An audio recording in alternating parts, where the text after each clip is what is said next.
It is Tuesday night. It is another victory Tuesday. So much to talk about tonight. 3-0.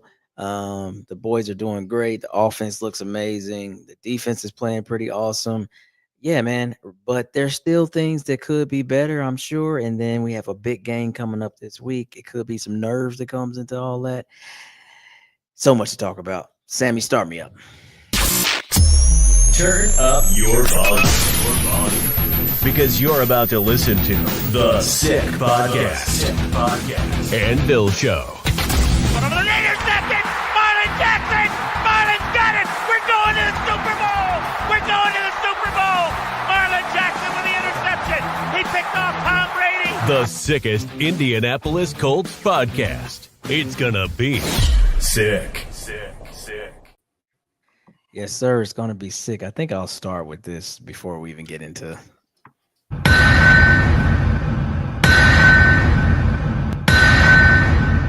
All right. That is the official sound of the anvil. We are live. We have to pay some much due respects to our sponsors. So, Chris, go ahead and do your best Cialis impersonation and go.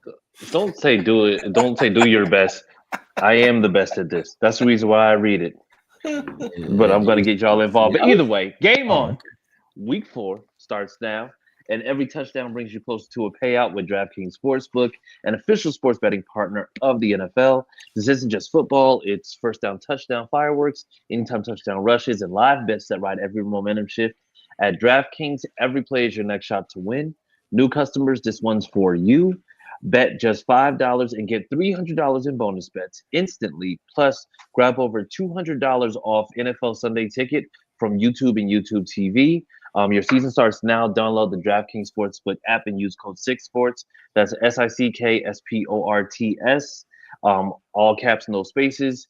That's code SICKSPORTS to get $300 in bonus bets instantly when you place your first bet of $5 or more. Plus over $200 off NFL Sunday Ticket from YouTube and YouTube TV. In partnership with DraftKings, the crown is yours. Gambling problem? Call 1-800-GAMBLER. In New York, call 877-8-HOPE-NY or text HOPE-NY 467-369. In Connecticut, help is available for problem gambling. Call 888-789-7777 or visit ccpg.org. Please play responsibly. On behalf of Boot Hill Casino and Resort in Kansas, 21 and over, age and eligibility varies by jurisdiction. Void in Ontario. Bonus bets expire 7 days after issuance. For additional terms and responsible gaming resources, see dkng.co/audio. Yes, sir. DraftKings. Go out there and make your bets, man. We know who you are. So if you are a gambling type of person, there's games to watch tonight that are not NFL, but you got the WNBA playoffs. Go Fever. Hey, if you're watching on YouTube, like I told you last week, do the whole hypey button thing. Sammy wants us to push that, so do the hypey button thing. And let's get into this show. So how you boys feeling on another Victory Tuesday? Oh, another one. DJ Khaled style. Another one. Loving it, baby. Loving it. Hi, Teresa. Hey, Teresa. I'm glad to see that you are better. Brian, what's up? In the hospital. Kevin. Yes, absolutely. First off, hold on. Let's go back to Teresa's post real quick. Can you bring that up? You getting to Omaha. Why is Chris in all caps? Like, what is that? Because it's your boy. It's your boy. And we just found her favorite. Like, what is that, Teresa? Yes, Teresa. Hey, I don't even know. Like, appreciate what? you, Teresa. Okay, listen. Clyde may be so Clyde jealous, dude. Listen. That's Clyde's not becoming of you. Come Clyde's on. a hater. I'm just a motivator. Okay, I'm just trying to be out here, just live my best life and pay taxes. You know, it's just like I don't need the man bothering me. I'm just on here because I'm pretty. Well, dang, bruh. Definitely not why you. But here's what we can do. We can all agree on this, and that is this damn football team, whether the National Football League likes it, whether the fans like it, it doesn't matter. This football team, that is the Indianapolis Colts, is pretty damn good, and they're constantly shocking the world. And every time someone try to throw hate at us, oh, well, you ain't really played nobody. You played the Dolphins, and you played the Titans, and we're 3-0. And we're putting up points, and we don't even like to punt. We've only punted once. And Chris, go ahead and run that stat down that apparently Baltimore, they kind of did. Oh yeah, night in a losing effort. But what's going on with our scoring right now? Yeah, so as of Sunday, we had scored a total of 103 points in the first 3 games. So that was a mark that hadn't been hit since 1967. So, mind you, I mean, in all the games that they've had since then, there's been no team with a better three game stretch of offense, well, at least a total team scoring than us since 1967. Then Baltimore, of course, they beat. I think they're now at 111, but they're 1-2. Yeah, And so, we're I averaging mean, 34 a game, right? yes, it's yeah, we're averaging like 34.3 a game. So I mean, right now it's just like it's clicking. And Who would have thought? Daniel Damn Jones, Indiana Jones. Look, man, whatever the moniker is, I'm here for it, bro. Y'all know how I felt going into this thing. We talked about he's playing out of his mind, and he's keeping that up, man. I mean, look, it was the Titans. I mean, we talked about, last week people being on the ledge about, oh my God, this is the classic trap game, all this other nonsense. It wasn't. We went in there, we handled business. sure.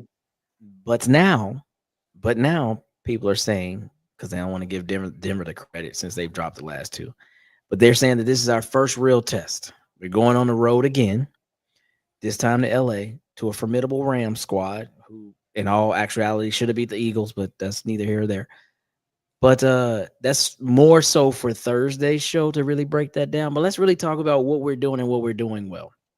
And that's running the ball with number 28. I just want to kick the show out with him. For years, the moniker has been the little white hat that Quentin Nelson made famous all those years ago, RTDB, run the damn ball.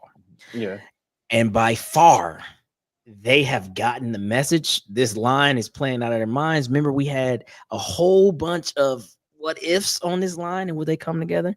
They've come together so far, and their running game is great. There you go, girl. That's how it's done. Show us all the same love as we show you love. Teresa, don't be pressured by him. First off, you had on a hat that says Oakley with a horseshoe. I don't like anything about it. It makes me nervous. And my feelings aren't hurt because you don't like my hat. My daughter bought me this hat for Christmas, so suck it. I've also seen your daughter abuse you, so she doesn't even like it. Wait a minute.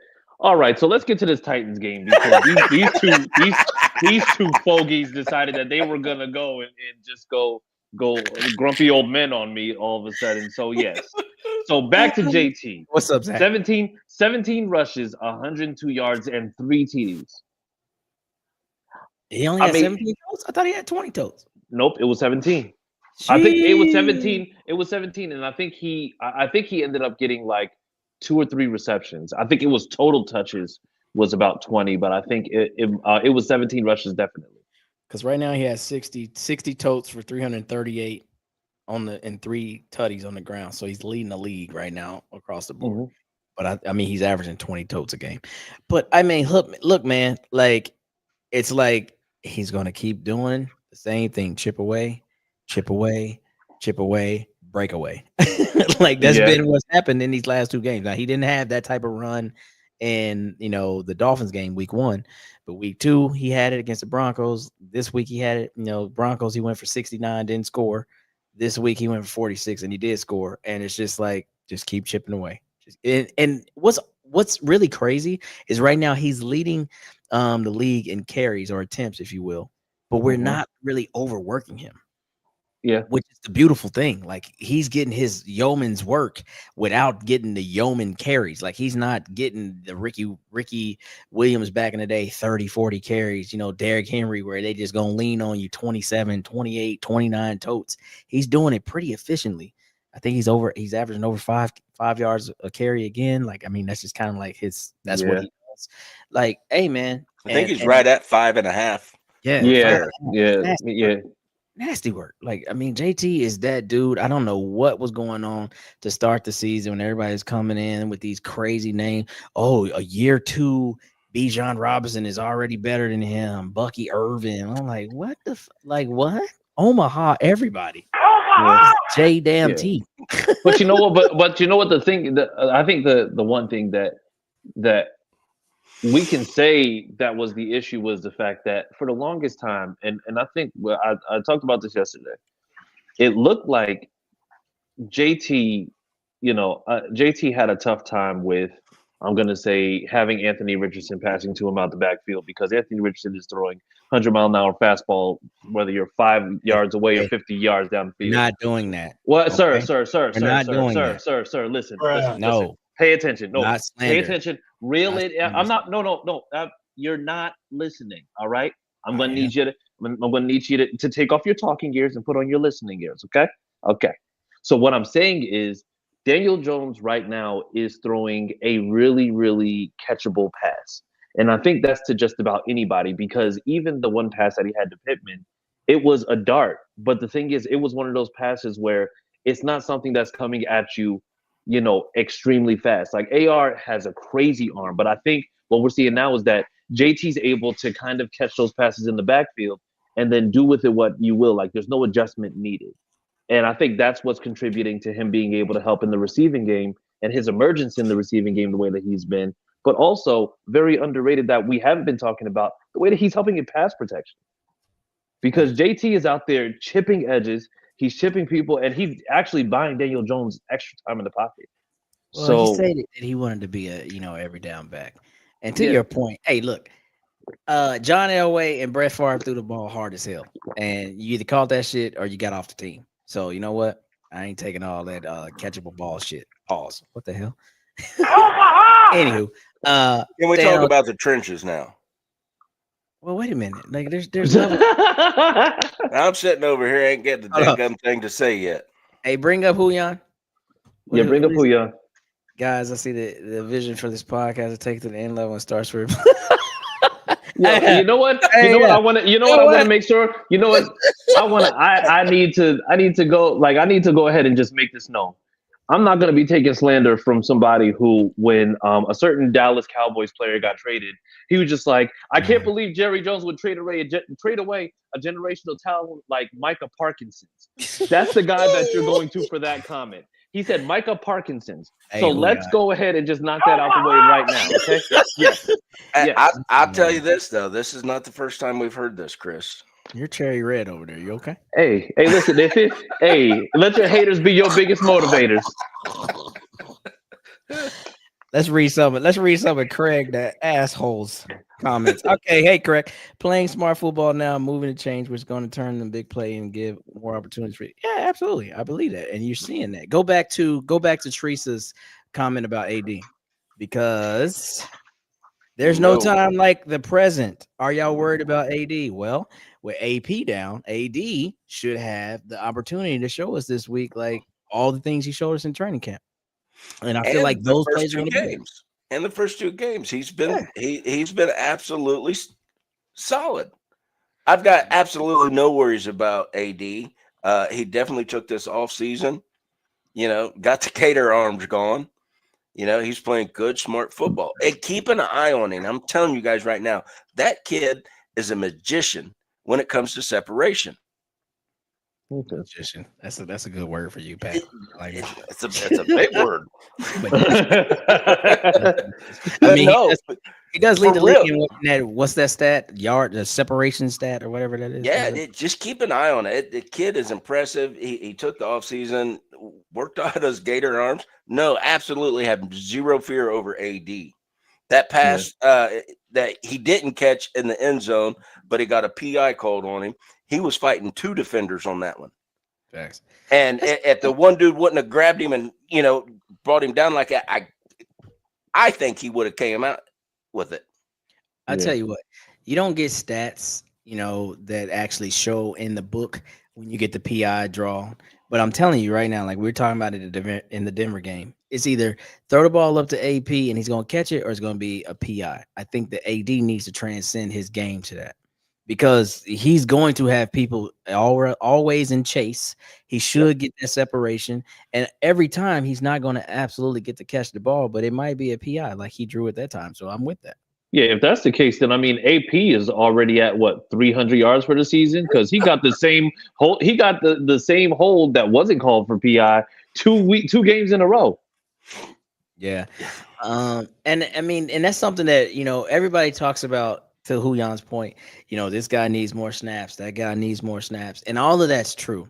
But this is kind of like that good and bad of having a great team, because snaps are going to be limited, and you're going to have to be able to make your shit count when you're out there, right? So again, I mean, I'm not here. We've talked about this before. I'm not here for just having one great fill in the blank receiver, running back, whatever. I like multiple guys.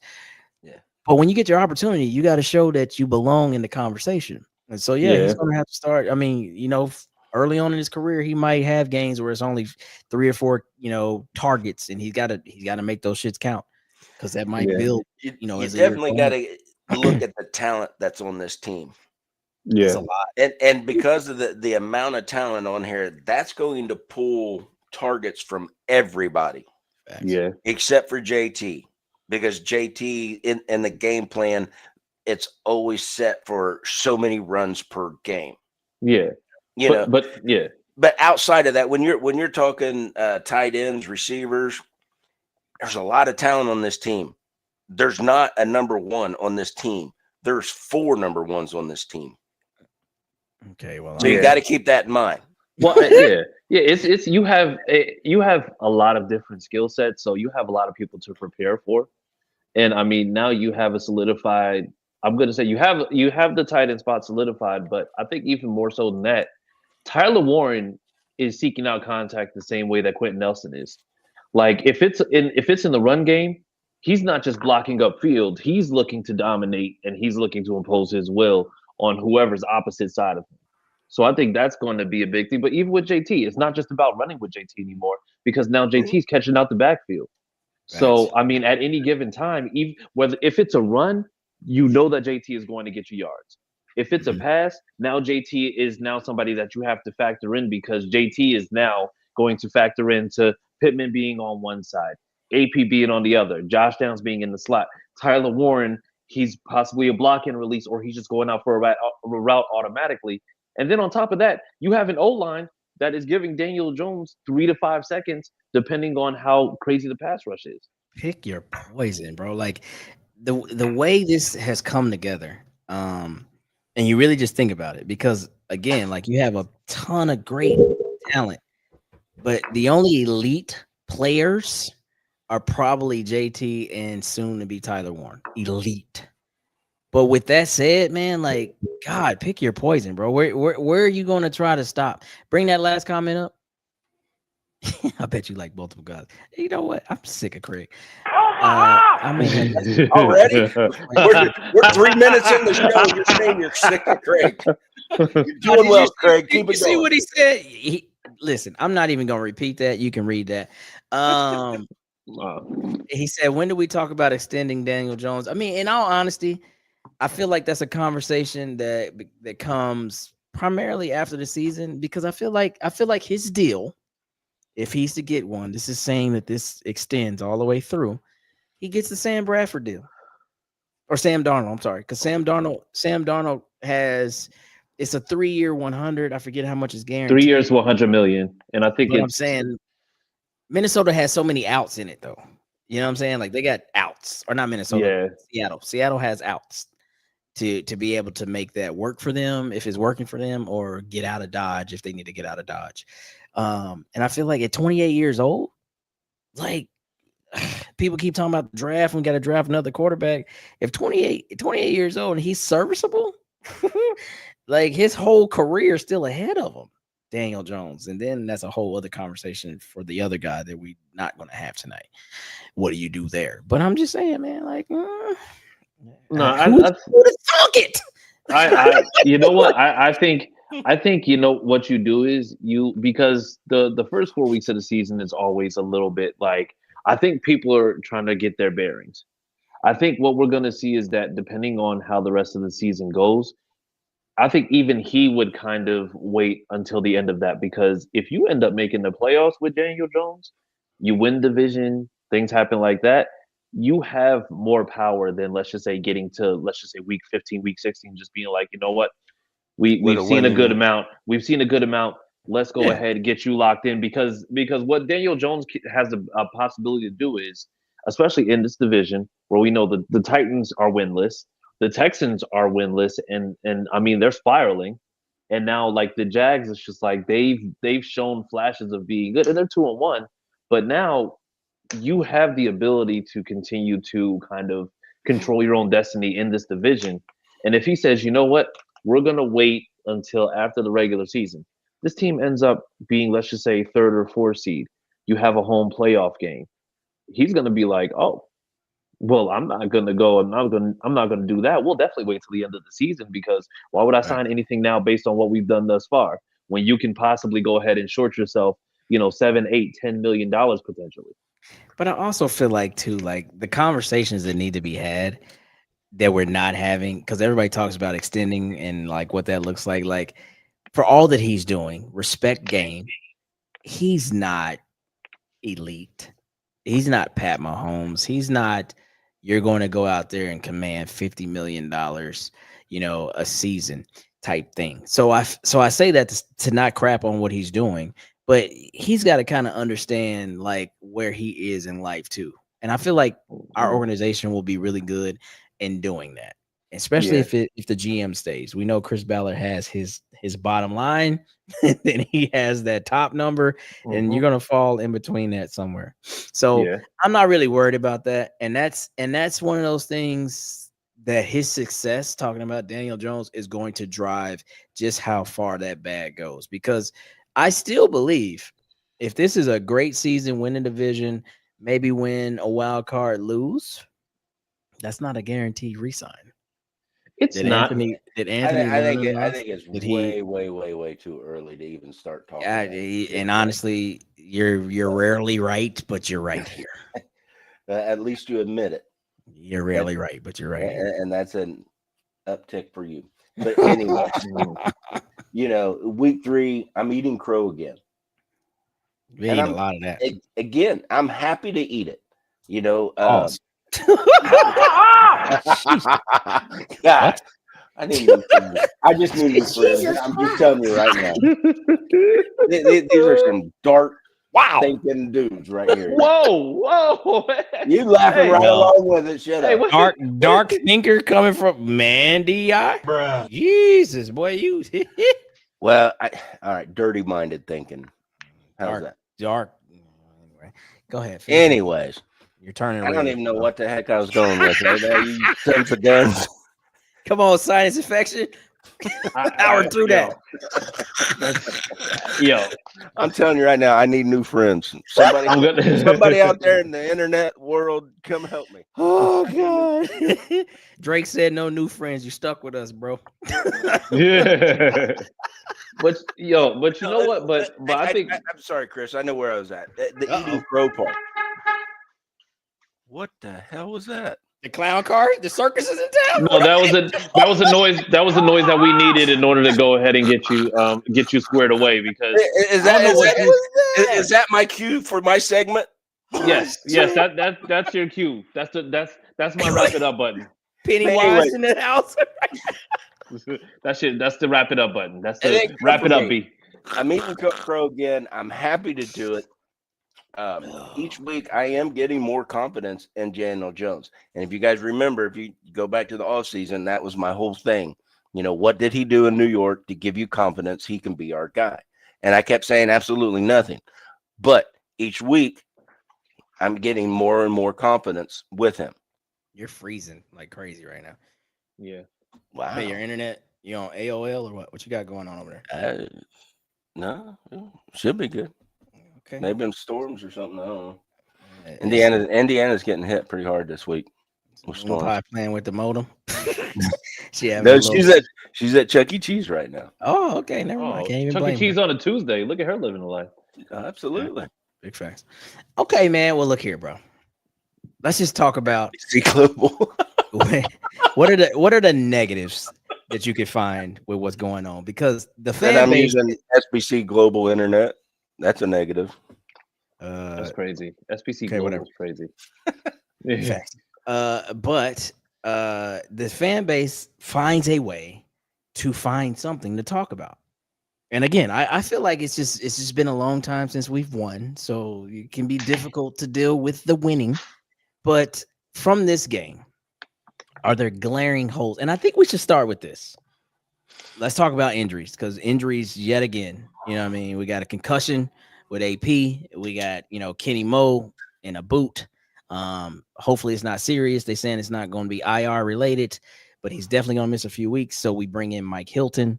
That's a pretty good, if Kenny Moe is number one for many years, Mike Hilton has been number two when it comes to nickel cornerback. So that's great. Yeah. But are there any glaring weaknesses or issues you've seen, up to now, and you're like, this is going to give me a little bit of anxiety going forward? Is this a trench talk for you?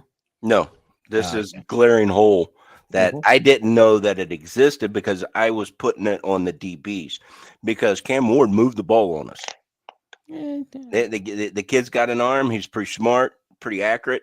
I was thinking DBs, but I was going through and I come across Landon Oliver, and he put a stat out about how Ward, Howard, Moore, 10 targets, 4 catches, 17 yards, 0 touchdowns, 1 pick six. Solid ass stats for our DBs. But then he continued with Franklin and Bashi, 10 targets, 9 catches, 110 yards. So my original thought process was that our DBs was getting burnt, but it wasn't. It was our linebackers. And those stats are scary. Not really. Yeah, because where they're going to, where everybody's going to start trying to pick us apart. Yeah, but you're also right there in that middle of that field.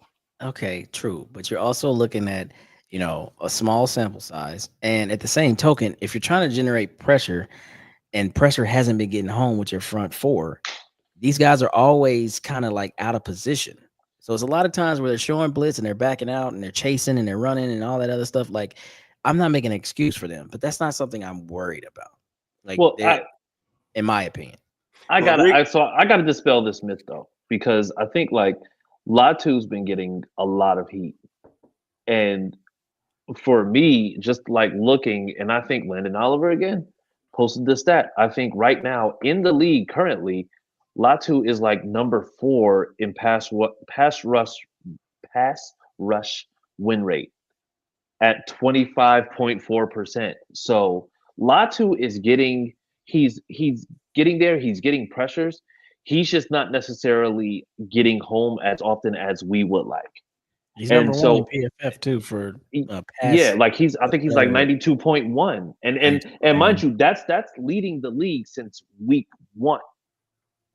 So I mean, if we're being completely real, like I said, it's not what we like to, and I'm going to say this before I say this next part. Comparison is a thief of joy when it comes down to what you're looking at when it comes to Latu. And what did people do last year? They compared him to Jared Verse, where Jared Verse, they were moving him all over, and he was also playing way more snaps than Latu was. But then now you see what happens. Latu gets a pick in the first game. He gets a turnover, not necessarily the type of turnover that you would like for your end, but once again, it's a turnover. And then he's getting pressures on the quarterback. But the problem is that what are people automatically going to? They're automatically going to sacks. And that's the issue that I'm having with that. So I think for me, put the sack stuff aside, watch him when he plays and see how he's affecting the quarterback, because ultimately, if he's not getting those pressures, or if he's not getting the pressure at all on his particular side, it's going to show up. Cam Ward was not comfortable out there during that game. He was frequently having to do his Michael Jackson moonwalker running backwards. Like he frequently had to go and I'm going to say throw off center. He threw that god awful crossbody pass again, and this one was batted down, almost picked off. So I mean, he came back late for the interception, way late for your leak route. You cannot be that late. He just tossed it out. Ain't nobody off there. Yeah, nah, somebody's out there. Yeah, so I'm no longer of that mindset that Latu needs to step in. He absolutely can get sacks. He absolutely can do those things. Yep, I saw that one too. He got angry. He got angry runs for this week. And the light is killing it. Yeah. So I mean, ultimately, I think that's going to be a major part of it. But I'm gonna say something. I think Zaire is having a tough time struggling, or he's having a tough time getting acclimated to this defense because this isn't. Really? I think so because I think some of the Gotta go back and watch the games, bro. some of the iniquities I think some of the iniquities because I think the thing that he's known for, the tackling, fantastic. But the problem is that when it comes down to coverage or when it comes down to short yard coverage, it's not necessarily there. And that was my one concern with Zaire. It's just like Zaire isn't made to have to cover a lot, but in loose defense, you have to be able to tackle as well as being able to cover just because of the fact that linebackers are that second line of defense when it comes down to defending the pass. So right now, I just don't feel like it's translating yet or that he gets it. Also, he had to sit out of camp with that ankle injury for a little while. So, you know, I think that's gonna play a big role. But right now, he's not. I don't think he's fully acclimated into this defense or that he's actually in there the way that he's supposed to. Okay. Is there a lot of things? A lot of things we got to touch on first. Hold on, back up some. Let's go back to Kevon Thibodeau because that was been talk all day. Kick it to Windiana in one of the spaces for bringing that up, and now it's been kicked around. Feasible is the key word because how active is New York in wanting to do that? I understand where he'll be in his career. You know, do we give him this money? We just got Abdul Carter. We got Brian Burns. We brought in a lot of things, so they got to make a decision. But I think if it is, then that's the way you go over Trey Hendrickson, just because of age and like future production versus win right now. You know, maybe get Trey on a 1-2 year deal and see what happens at 31, 32, 33. But at 24 years old, 6'5", 258, and he's a complete monster, yes, you make that happen. So if this team is in that, like, oh my God, we really can be somebody, you go make that happen. Yeah. If the Giants want to make that happen. Well, I think if you're I said this before, I'll say it again. If you're 6-2, 7-1, and you're looking at where some of these teams are in terms of the season, right? Because let's just say, for example, if you have a team like Cincinnati right now, Joe Burrow's going to be out till December. Yeah. So the thing is, by then, if the team looks the way that they looked versus Minnesota for the rest of this season, then you know this season is going to be a wash. So at this point, you know that Trey's probably going to end up walking because you're not going to have the money to pay him next year. What do? So it's not just fire sale, but it's also rather than letting this guy walk at the end of the year in a year that's pointless, why not go and get a pick for it? Because now you know that you're either going to get something or you're going to get nothing, and that's it. You can't demand the first the way that you did before because guess what? He's going to walk at the end of the year anyway. Facts, and he's not playing to that first caliber. You had a winner to do that coming off of him leading the leagues in sacks last year, but if he's not doing that by that time, that's kind of dead in the water. And he's older, and he's closer to his birthday at that time as well. Exactly. So for Thibodeau though, you know what I mean? The talk was, you know, next year's 2 and then like 2027 6th or something like that. And then more than likely his agent will want to make some shit shake right there on the spot and get him locked into a deal. And so you got to work that part out. But if this team is really competing and you know what the gauntlet is, you know, in the playoffs, Ravens, Bills, Chiefs, if they get their shit together, you got to deal with that. Yeah, you're going to have to generate natural, true pass rush. And if you put a guy like Thibodeau on one side and then you have Latu still doing what he's doing, they're going to get home a lot more. He'll be getting home a lot more because there's going to have to be some adjustments made by these offensive lines. But somebody else brought something up. Let's go to Kyle. What did Kyle say? I think I seen something about a kicker. Why can't our starting kicker not kick past 50? Well, I mean, he comes from Notre Dame. Ain't you a Notre Dame fan, Kyle? I can't remember, but he kicked the 54 at Notre Dame. And he's only missed one kick so far. And so, but I mean, Shane set him up in a bad way to beat Denver. I mean, you got to get more yards than just say, hey, we're going to rely on this guy to knock down a high 50, potentially 60-yard kick for game. That's kind of crazy work. You know what I mean? Well, so we can't really do that. Well, I will say, I have to say, when Shane made him kick that 60-yarder, he did have the distance. It just went to the right.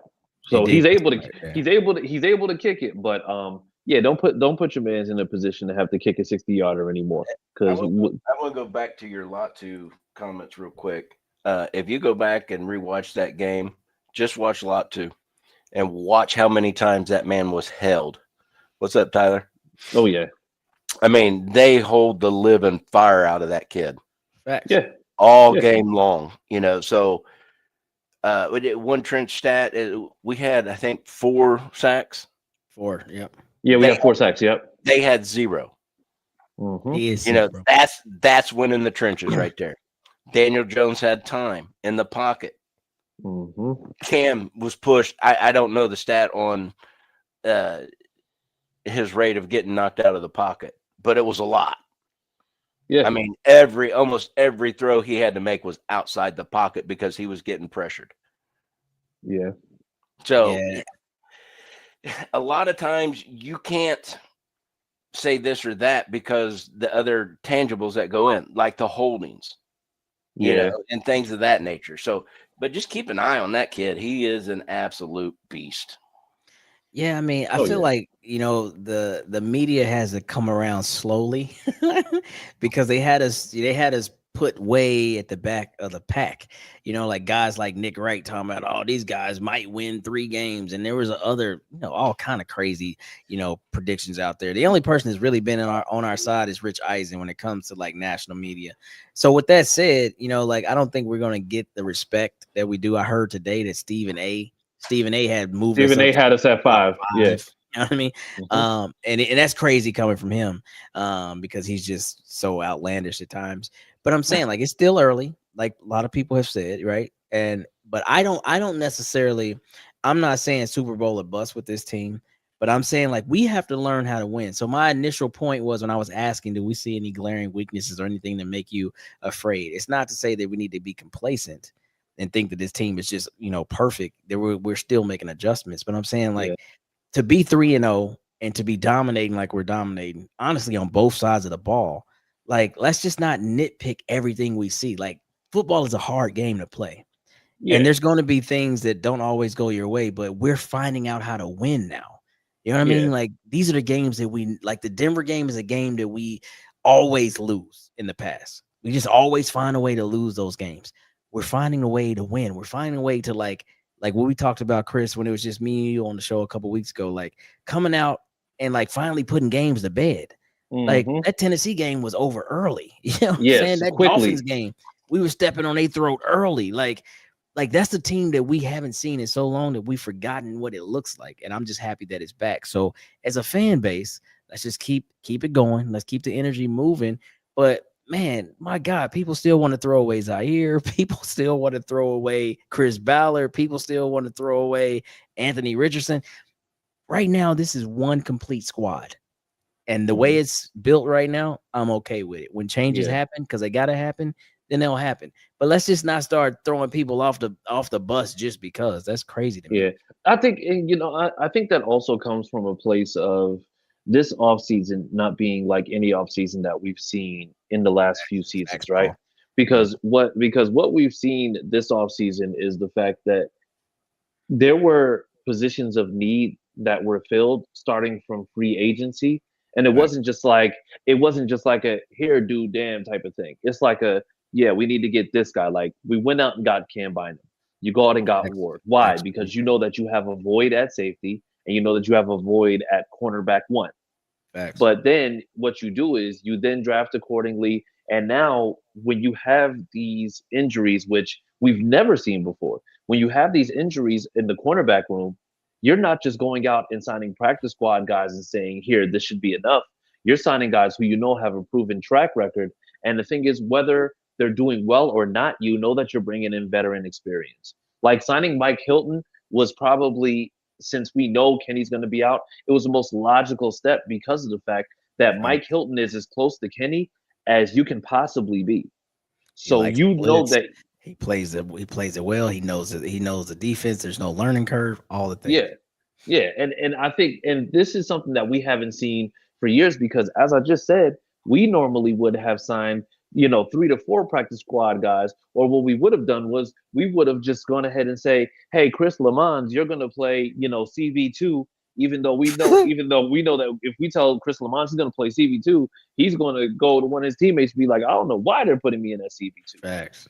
So yeah, I think too, man. Like you got to really kind of think about it like this, and we talked about this, before we hired DC. I remember saying, like, I wonder if this DC is going to come in and say, what can you do for me? And what I mean by that is, like, I know the philosophy that I bring to the game, but if I say, hey man, I want this guy because fill in the blank, like, you're going to actually hear me out. I'm just not, I'm just not here the figurehead of the defense and you do what you want to do type thing. You see what I'm saying? So with that, you know what I mean? Look at what, in all honesty, has happened since Lou has been here. He spoke, though a lot of fans don't like him right now, he spoke highly of Xavier Howard. He said, look, I worked the guy out. I think he can do what he needs to do for right now.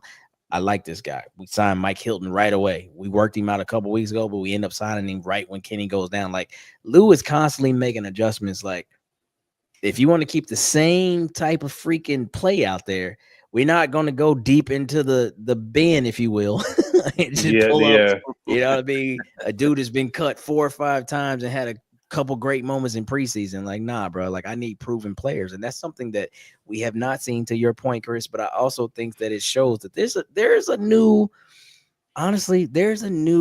wave, a new, I don't even know, energy within, the organization, if you will, because I don't think Chris Ballard ever go back to his old ways. I just don't see it. The next thing is a blockbuster deal. He can't. That's the next thing. Like like the Thibodeau thing would be the next thing. That's the next level. And that's what good GM work is. Because now it's just like, that you have your core of guys that you've drafted, right? But then who do you have who for a fact is going to be a decision in the spring that you can possibly go ahead and spearhead now that can make an effect in your team right now? Like, it's not like teams don't go after guys towards the trade deadline that they know for a fact are going to make a difference if they know for a fact they're already in a position to succeed. If this team is 6-2, 7-1 going up to the trade deadline, and the closest team to us is possibly a 3-5 Jags, or even like a 4-4 Jags team, and you know that you're 2 or 3 games ahead in that division, but you also know that you need help with that pass rush, I 100% expect you to go and bring somebody in who is going to be able to bolster that, because that's what you're supposed to do to make sure that your team is in the right spot to win. If this team wins the division for the first time in 11 years, where we know that we've won a week 1 for the first time in 11 years, where we know that we scored the most points in NFL history in the first since 1967, and now you go and you win division, and now you host a home playoff game, you have no reason in hell not to go out and make sure that you're being aggressive and bringing in people that are going to make your team even that much better. No, start off strong and finish stronger. Absolutely. And if that's what it takes to finish stronger, that's what you got to do. Absolutely. We can't have the build it mindset moniker anymore. Like, that's over with. Like, and I feel like that's the thing that he's learned the most, that he tried his best to just Lego set this thing. Like, I'm putting a brick down, I'm going to build off of that, and I'm going to build off of that. And you finally get to a point where you're like, damn, like, I got great foundational pieces, but it ain't working. Why? You got to change your mindset, bro. And I mean, who knew what we were going to get with Daniel Jones? Nobody. But we got what we got, and we know what we know now. And so now you see all those foundational bricks from sometimes many seasons ago thriving. And so now if you're trying to play catch up, which I hate, because maybe we won't get 5, 6, 7 strong years out of young guys, because these guys are older now. But you got to make it damn sure worth it right now. These next 3 years is fucking all hands on deck. We're going full throttle. We trying to win as many games as possible with the quarter we got. And that's why you got to keep doing this. Somebody goes down, who's out there? This dude is proven he's done this. Bring him in. Let's talk to him. Like, you can't fuck around no more and be like, oh yeah, we like what this guy did, pre-draft camp. Nah, man, get that shit out of here. His crash score was off the chart. We're done with all that, bro. You got to kick that down the curb. But I look at it like this, man. Just sticking with what's positive and what's great about this squad is They're playing with the heart that we talked about, Chris, and they have a swag now. Like you can see. I mean, just listen to how they speak. Like Michael Pittman making that statement that had Amani Hooker trying to fucking reply to it today, talking about, they came out, they looked like they were flat, looked like they didn't want to play. We knew we had them to start with. Like, I love that. I love that because these teams used to just say nothing. You know what I mean? Like they used to just be like, well, we played hard. No, fuck that. Go out there and be better. He was no Bob the fucking Builder. That's awful. Correct. For all the things that Chris Ballard hasn't done well, he's a pretty solid drafter. Now, how he drafts and what pieces people might say he can't draft, quarterback, edge, all that, so be it. But he can find a lineman. He can find a running back. He's been pretty solid with, picking a receiver that maybe we didn't think was the right guy, but all it took was a quarterback to say, okay, maybe he is. I got to give him his due, bro. I got it. Linebacker. He was phenomenal. I mean, Shaq, Okereke. I mean, say what you want about Walker. Well, he didn't. Great. Did he draft Walker? Nah, Walker? I think Walker was maybe 1 year before he got there. Yeah, I don't think Walker was his. We had to go back. Maybe. I thought he drafted Walker. I don't think he drafted Walker. I think that was still under the your favorite GM era. but once we but I gotta say this, and I gotta say this right now, only because of the fact that it's me having to walk back I'm going to walk back the things that I say for as long as this happens, because of the fact that Daniel Jones continues to not just surprise me but prove me wrong. I want to cooking your ass. I have to listen. I will say it's just like I've never been so significantly just roasted by a quarterback without him saying a word, like for this long. Like it's going on damn near a month now, and you know what? If it happens for the next 3 months, I'm 100% cool with that. You just gotta start. Look, you just gotta watch the beginning of the video because you're like fixing your headset. You're like, so if you're trying to tell me that Daniel Jones. That part is so funny because everybody says that aged like milk. That aged like it aged horribly. It aged horribly. And you know what? That's fine. That is fine. But one thing that I will say, just for watching Daniel Jones play over the last 3 weeks, every week there's a different level of improvement, right? Mm-hmm. And it's a different level of improvement because you see like the certain parts of the game. I think this week versus Tennessee, we saw him be not just more comfortable in the pocket, but we saw him moving in the pocket efficiently to where he was almost never touched because of the fact that he was navigating the pocket properly. And I think like when he did his drop back, if for some reason there was pressure coming off the left side, then what we saw was him just go ahead and just like navigate a little bit further. I'm going to tell you, it's just like, and this goes to anybody who's watching right now, watch the Pittman touchdown. But when you watch the Pittman touchdown, watch only Daniel Jones. Just watch Daniel Jones as soon as he takes a snap. And you'll see exactly how the pocket was, because the reason why that pass and that passing catch was, I'm going to say, as fantastic as it was because as soon as he navigated up the pocket, he immediately just got the ball out, and he threw that ball with more velocity and more force than he has from what we've seen so far this season. And I think once again, that's come with him being able to have the time, but then him just being comfortable in the fact that now you're going to see Daniel Jones just be more comfortable going into tight windows. Mm-hmm. No, I get that, man. And I think what's really cool to see too is like, because this is where I have to fucking honestly say, well, shit, I gotta fucking eat crow as well.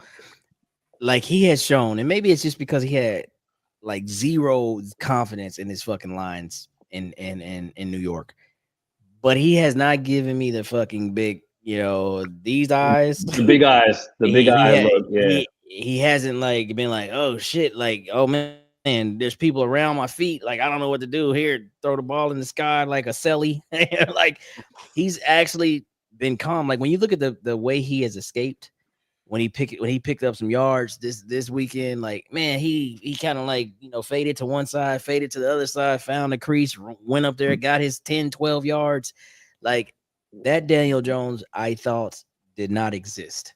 And in all honesty, like, maybe this will come out, because I feel like he had to go get some type of therapy. Like, I'm not even trying to be funny. I'm not even trying to take a shot at the boy. But he had to have a whole bunch of like just mental shit going on leaving New York, from the media and just the fan base to what was happening on the field, the coaching staff, the ownership group not believing in him, like all the things. There's no way he just was like, I just need a fresh start. I'll be better. There's no way. Yeah. So he talked to somebody. He got to shrink.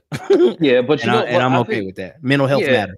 And I think and if you look at Daniel Jones now, if you see like how he is, but then you go like go back now and then look at the Giants as they stand right now, they're still in disarray. They still have no clue. They just switched over to Jackson Dart now as a starter.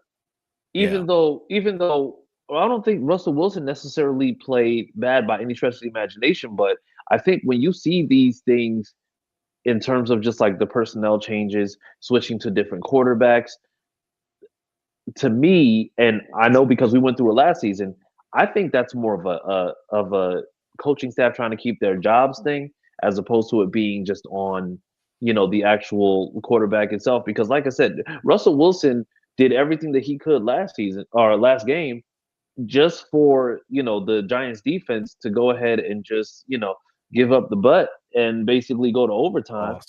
Like, I mean, it is what it is. We got to call a spade.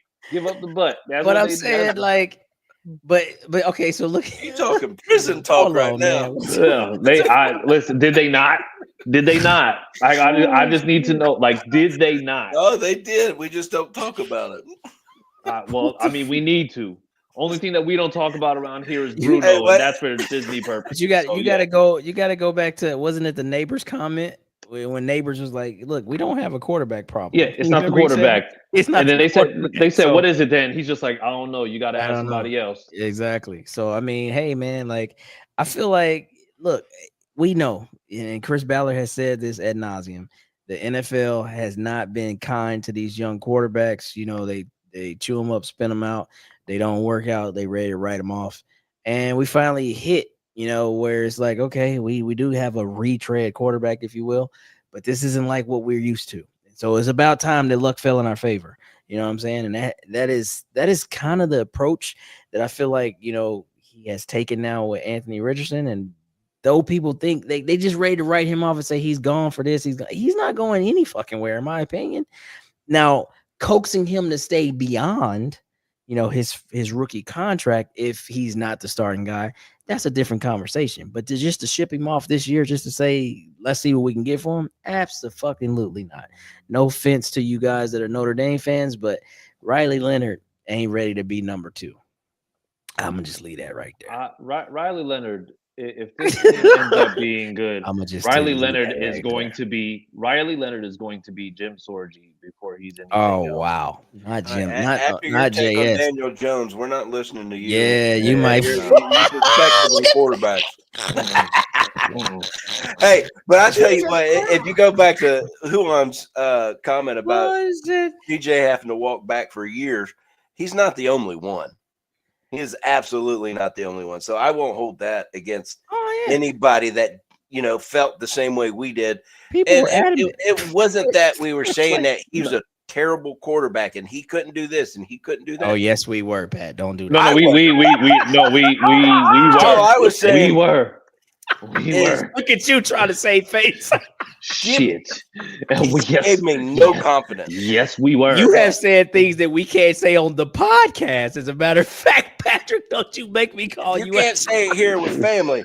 Then you can't say it. No, I will not say that. We are on a network. This is nothing that we can say comfortably. Like, we can't. Pat has said some Daniel Jones shit. Yeah. Anyway, we're at the 5-minute mark. So, Teresa, we don't need your countdown. I know you was about to do it. Give it to him, Teresa. Give it to him anyway. Your lip tonight, girl. Chris, go ahead and do your thing. Dog, I anyways, so yeah, so with that being said, so you know what, Sammy, can you bring up the Twitter handle, please? Bro, I cannot with y'all, man. Yeah, so you can find me on Twitter at CJ Colts fan. Fellas, tell the people where they can find y'all. Find me on X at Colts Clyde. On X at Big P Colts. You probably are on X. Olympic champion.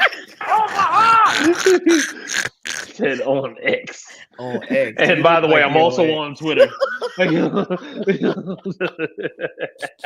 you bring up the podcast page, please? Oh, yeah. And you can find us at Sick Pod Colts, where you'll find clips from this show and other shows on there. Make sure that if you are listening to the show after, you can actually listen on z103.com. You can go find it online, and then you can also download the app in your app store. Just type in z103.com. It'll bring it right up. And you'll be able to listen to the replay of this episode tomorrow at 12 p.m. Eastern Standard Time. And then you can also find us on Mix 105. They are also doing our rebroadcast on Sundays. So make sure that you find the rebroadcast from Thursday's show, so that way you'll be able to hear us once again. And then also listen to our blokes over in the UK at VIP One Lounge Extra, where you can actually find us. They're on the same time, but it's just their time. So that would be 5 p.m. UK Standard Time. I don't know what to call it, but you get it. So either way, yes. So, and then also, can you bring up the QR code, please? Yes. And then make sure that you are scanning that QR code. Visit Indy. Use that any time that you're in Indy. It lets you know all the events going on, live events, restaurants, new restaurants that just opened up. I think somebody mentioned a bar that just opened up out there. Pretty cool. But like I said, all that's going to be on there. So make sure that you do that, create an account, log in, all that good stuff. And yeah, like I said, you'll be able to find out everything going on in downtown Indianapolis at that particular time. Outside of that, I think Craig said you can find Clyde at Colts Feet Finder. What? So yeah. What? You sick, dirty. We're going to ban. Listen, Craig will be banned until further notice. Never. He can only deal with so much of his nonsense. No, but like I said at the beginning, hype the video. If you're a gambler, gamble with us. Use our code 6sports DraftKings. Support. It is a goal of ours. We're currently at about 700. We're growing slowly. 700 on YouTube. We're trying to get to 1,000 this season. So go ahead, tell a friend. Definitely keep blowing up the Facebook and the Instagram, all that things. But please make it count, and YouTube is where it counts. I got a question. Before you leave, Clyde, I'm on the YouTube page now. Where's this hype button at? I'm just following Sammy's direction. Don't put me on the spot like that. Well, I thought you knew what to do. Well, actually, and before we go, make sure that you are subscribing. Make sure that you're sharing the page, all that good stuff. Also, what was your pick, Clyde, from Thursday for DraftKings? What did I say? I think was it a multi-touchdown or was it like over 100 yards? No. I think I said something crazy with JT. I think I said JT I said something crazy like $120 and 2 tutties. So I was close. I had you were close on that one. 3 tutties. Yeah. Oh yeah. So like I said, I think we're truly one-on-one, because I can't remember the Dolphins one. But I know that if you would have played the card from Denver, you would have hit. If you would have played this one, you would have been close. But the thing is, we're actually going to go over our numbers on Thursday. So yeah, make sure that you're using that code 6sports. Make sure that you're logging in. I won't be able to actually do it until December 1st, because that's when sports betting goes live in Missouri. So yeah, we definitely going to do that as soon as that happens. But so the show me state ain't really showing you, huh? No. All they showed me is that they have good barbecue, and outside of that, everything else is a crapshoot. So yeah. Are you going to the Kansas City game real quick before we get out of here? Oh, absolutely. What are you talking about? All right, I gotta figure it out. That's around Thanksgiving. I gotta figure out. Yeah, that is around Thanksgiving time. So if that's gonna be a move I'm gonna make, but we'll see. But okay, hey, appreciate everybody tonight. It's been a great show. See you Thursday. Sammy, take us home. Peace out. And that's a wrap. Hope you don't miss us too much until next time. Follow the Sick Podcast and Bill Show on YouTube, Instagram, Facebook, Google Play, and Apple Podcasts.